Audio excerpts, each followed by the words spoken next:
તો નમસ્કાર મિત્રો, મારી યુટ્યુબ ચેનલમાં તમારા બધા મિત્રોનું સ્વાગત છે. તો ગયા વિડીયોમાં આપણે વાત કરી લે કે તમને મેં જે લેવલ આપેલા છે એ લેવલ ઉપર માર્કેટ મૂવ કરી શકે છો. તો તમે પણ બીજા દિવસે માર્કેટમાં જોયું હશે કે ભાઈએ લેવલ આપેલા હતા, એ લેવલ પ્રમાણે માર્કેટ મૂવ કરેલું છે કે નથી કરેલું એ તમે જોયેલું જ હશે. સેમ ટુ સેમ આપણે જે લેવલ આપેલા છે એ લેવલ પ્રમાણે માર્કેટ મૂવ કરેલું છે. તો વાત કરી દઈએ કે અમે આવતીકાલે માર્કેટ કઈ રીતના મૂવ કરી શકે છે. તો પહેલું લેવલ છે આપણું 24,700નું, પછીનું છે 24,550નું, એના પછીનું આવે 24,490નું અને એના પછીનું આવે 24,400નું, જે અત્યારે નિફ્ટી મૂવ કરી રહેલી છે. એકદમ સ્ટ્રોંગ રજિસ્ટન ઉપર છે, જે હાઈ ડેફિનેશન વાળું લેવલ છે. અને બીજા પછીનું છે 24,300નું, એના પછી આવે 24,100 અને 23,900નું.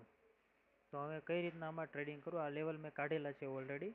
તો એના હવે કઈ રીતના ટ્રેડિંગ કરું, તો માર્કેટ અહીંયાથી અપ ઓપન થાય છે તો માર્કેટ તો 15 થી 20 મિનિટમાં જો અહીંયાથી ઉપર એક મોટી બિગ બાર કેન્ડલથી ઉપર જાય છે તો તમે અહીંયા અપસાઇડ પોઝિશન બનાવી શકો છો. અને અહીંયાથી ગેપ અપ જો માર્કેટ ખુલે છે, ગેપ ડાઉન, અને અહીંયા 15-20 મિનિટમાં જો નીચે આવી જશે તો તમે અહીંયા શોર્ટમાં પોઝિશન બનાવી શકો છો. તો લેવલ મેં તમને ઓલરેડી આપી જ દીધેલા છે. આ પ્રમાણે તમે સેટઅપ પ્રમાણે ટ્રેડ લઈ શકો છો. અને એમ ખાસ તમને જણાવી દઉં કે આજે આટલા બધા લેવલ છે, તમને એમ થશે આટલા બધા લેવલ કેમ કાઢેલા છે. તો તમે જો આ શેર બજાર છે બરાબર, આમાં તમે ટાર્ગેટ નાના નાના લઈને કામ કરો છો તો જ તમને વધારે મજા આવશે, અને તો તમે લોસમાં નહીં રહો અને પ્રોફિટ થવાના ચાન્સ રહેશે બરાબર. તો આ રીતના તમે કામ કરી શકો છો. આજે તમને મેં લેવલ આપેલા છે, લેવલ તમને આપેલા છે, તમે સ્ક્રીનશોટ પાડી શકો છો અથવા વિડીયો સેવ કરી શકો છો. તો હવે વાત કરી દઈએ તમને બેંક નિફ્ટીને. અત્યારે આપણે જે વાત કરીએ નિફ્ટીની વાત કરીએ, અહીં બેંક નિફ્ટીમાં વાત કરી દઈએ કે બેંક નિફ્ટી આવતીકાલે સોમવારે કઈ રીતના મૂવ કરી શકે છે. તો આપણે અહીંયાથી સિલેક્ટ કરીશું બેંક નિફ્ટી બરાબર. તો અહીં આવી ગયા છે આપણે બેંક નિફ્ટીના ચાર્ટ ઉપર. તો અહીંયાથી આપણે ટાઈમ ફ્રેમ લઈ લઈએ 15 મિનિટનો. તો 15 મિનિટમાં તમે જોઈ શકો તો કે આ પ્રમાણે એક લેવલ નીકળે છે બરાબર. પહેલું લેવલ છે 49,684 અને બીજું છે 50,020નું અને 50,350નું. એના પછી આવે છે 50,694.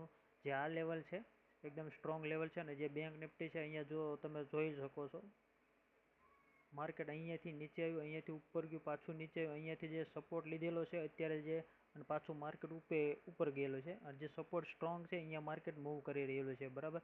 અહીંયા જો 200-300 પોઈન્ટ ગેપ અપ ખુલે છે તો માર્કેટ અહીંયા સુધી આવવાની ફૂલ શક્યતા છે બરાબર. અને અહીંયાથી ગેપ ડાઉન ખુલ્યું તો અહીંયા સુધી આવવાની શક્યતા, અને અહીંયા બ્રેકઆઉટ કરશે તો અહીંયા સુધી આવવાની શક્યતા છે.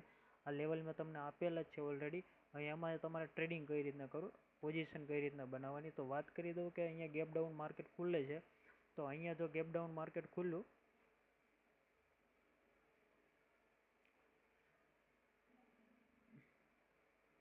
અહીંયાથી ગેપ ડાઉન ખુલ્લું તો અહીંયા સુધી આવવાની શક્યતા છે બરાબર. તો એ રીતના તમે પોઝિશન બનાવી શકો છો. અને ગેપ અપ ખુલે છે તો અહીંયાથી માર્કેટ ગેપ અપ ખુલે અથવા તો અહીંયાની આજુબાજુમાં ખુલ્યું એક બિગ બાર કેન્ડલથી ઉપર જાય છે તો તમે ઉપરની સાઈડ પોઝિશન બનાવી શકો છો. અને એક ખાસ ધ્યાન રાખો કે માર્કેટ રીટેસ્ટ કરવા માટે આવશે લેવલ ઉપર, કેમ કે આ જે લેવલ છે એકદમ સ્ટ્રોંગ લેવલ છે. અહીંયા રીટેસ્ટ કરવા માટે આવશે, પાછું ઉપર જશે કે પછી 15-20 મિનિટ અહીંયા ટાઈમ સ્પેન્ડ કરે પછી માર્કેટ ઉપર જાય. પછી ટાઈમ સ્પેન્ડ કરે એ તમે લેવલ અહીંયાથી કાઢી લેજો. માની લો કે આટલામાં ટાઈમ સ્પેન્ડ કર્યો બરાબર, તો અહીંયાથી માર્કેટ જે સાઈડ બ્રેકઆઉટ કરે છે અથવા બ્રેકડાઉન કરે છે એ સાઈડ તમે પોઝિશન બનાવી શકો છો. તો મિત્રો આ રીતના આપણા લેવલ કાઢેલા છે. તો આ રીતના તમે સ્ક્રીનશોટ પાડી શકો છો અથવા તો વિડીયો સેવ કરી શકો છો. તો વિડીયો ગમ્યો હોય તો લાઈક કરજો, શેર કરજો અને સબસ્ક્રાઈબ કરવાનું ન ભૂલતા. અને મળ્યા હવે આપણે આગળના વિડીયોમાં બરાબર.